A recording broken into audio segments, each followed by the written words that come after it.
1. Beberapa kali berganti nama. Sebelum populer dengan nama Iwan Fals, ia pernah punya nama lain. Pada tahun 1979 di album Canda Dalam Nada namanya adalah Iwan Fales. Kemudian berubah lagi menjadi Iwan Fals, hingga akhirnya nama Iwan Fals digunakan sampai saat ini. 2. Mempunyai nama Islam.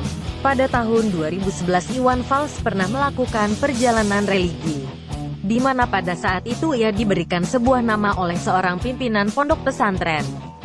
Nama Muhammad Ridwan Al-Fasabi adalah nama yang diberikan kala itu.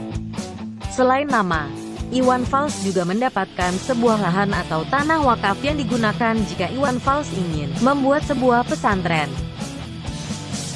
3. OI bukanlah singkatan orang Indonesia. OI adalah komunitas terbesar di Indonesia. Komunitas OI berada di bawah asuhan Yayasan Orang Indonesia. Jadi banyak orang menganggap kalau OI itu bermakna orang Indonesia. Padahal, kenyataannya nama OI berasal dari kalimat Iwan Fals yang digunakan untuk menyapa para fansnya yang tidak mungkin ia ketahui namanya satu persatu. 4. Pernah mendirikan sebuah partai. Iwan Fals pernah mendirikan partai pada tahun 1998. Partai tersebut bernama Partai Tikus Got. Nama yang unik tersebut terinspirasi dari kehidupan tikus got yang hidup di tempat kumuh, kotor dan bau, namun tetap berkembang biak meskipun terus dibunuh dan diburu. Namun sayang, partai tersebut tidak pernah didaftarkan untuk ikut dalam pesta demokrasi. 5. Mengharamkan brand produk di atas panggung. Iwan Fals sangat tidak memperbolehkan nama brand suatu produk ada di panggungnya. Kalaupun ada, itu hanya berada di bawah panggung. Bahkan merek-merek alat-alat musik yang digunakan ditutupi dengan lakban. Iwan Fals memegang teguh prinsip panggung adalah wilayah seniman. Hal itu jugalah yang membuat ia berbeda dengan seniman-seniman lainnya. 6. Lupa memainkan harmonika pada lagu Manusia Setengah Dewa.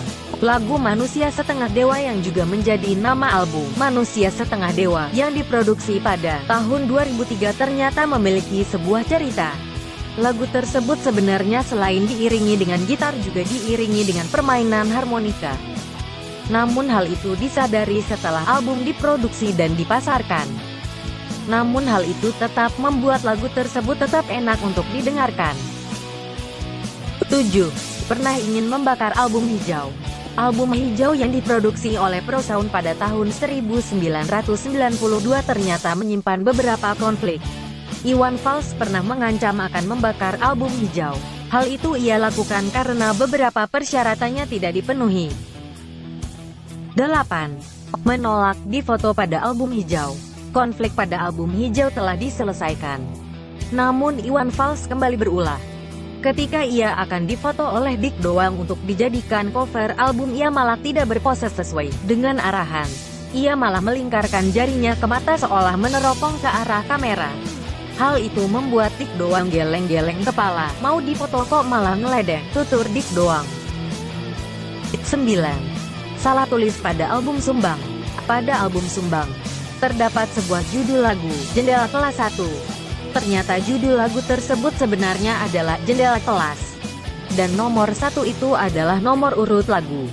Namun meskipun begitu lagu tersebut malah booming dan lebih disukai dengan judul seperti itu. 10.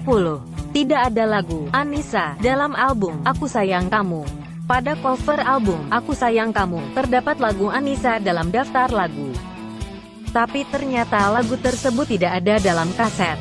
Lagu Anissa memang sudah direkam dan akan dimasukkan dalam album Aku Sayang Kamu. Namun mereka lupa memasukkan lagu tersebut. 11. Membintangi film dengan rekor proses produksi terlama. Film yang berjudul Kantata Takwa yang digarap oleh Eros Djarot dan Gatot Prakosa ternyata memecahkan rekor sebagai film dengan proses produksi terlama di Indonesia, yaitu selama 17 tahun, dari tahun 1991 hingga tahun 2008. 12. Pemilik rekor konser dengan penonton terbanyak. Konser bertajuk Kantata Takwa yang digelar di Gelora Bung Karno pada tahun 1991, dinobatkan sebagai konser musisi dalam negeri terbesar sepanjang masa. Sekitar 150.000 orang lebih hadir dalam konser tersebut. 13. Pernah memukul penggemarnya. Meskipun Iwan Fals dikenal sebagai musisi yang sangat menghargai fansnya, ternyata Iwan Fals juga pernah memukul fansnya.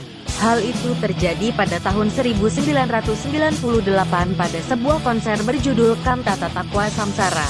Pada saat itu lagu Iwan Fals dan kawan-kawan sedang menyanyikan lagu Asmara Gama. Situasi saat itu sudah tak terkendali karena minimnya aparat keamanan.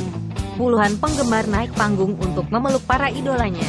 Merasa terganggu, Iwan yang pada saat itu sedang menyanyi kontan saja langsung memukul salah satu fans. Kontan saja fans tersebut langsung tersungkur dan segera menepi dan tahu diri. 14. Asal-usul memakai peci pada konser kemanusiaan di Lebak Bulus. Saat akan naik panggung, Iwan Fals akan mengikat rambut dengan karet. 2 kali karet putus. Saat akan mengikat dengan karet ketiga, dia berkata, "Kalau ini putus lagi berarti karena kalian," kepada penonton. Karet pun putus dan disambut teriakan histeris dari penonton. Akhirnya salah seorang panitia meminjamkan peci yang dikenakan sepanjang konser. Kata-kata yang masih teringat adalah saat terjadi sedikit kericuhan, Iwan Fals berteriak sambil nunggu maghrib, "Jangan berkelahi." 15. Atlet karate. Di masa muda, Iwan pernah menjadi juara 2 kejuaraan karate tingkat nasional. Ia bahkan pernah menjadi pelatih karate di Sekolah Tinggi Publisistik. Kini, Iwan adalah penyandang dan 4 karate aliran Wadoryu, atau ada juga yang menyatakan aliran Amura, karena merupakan cabang dari aliran Wadoryu. Di rumahnya, Lewinanggung, Iwan cukup sering menggelar latihan karate bersama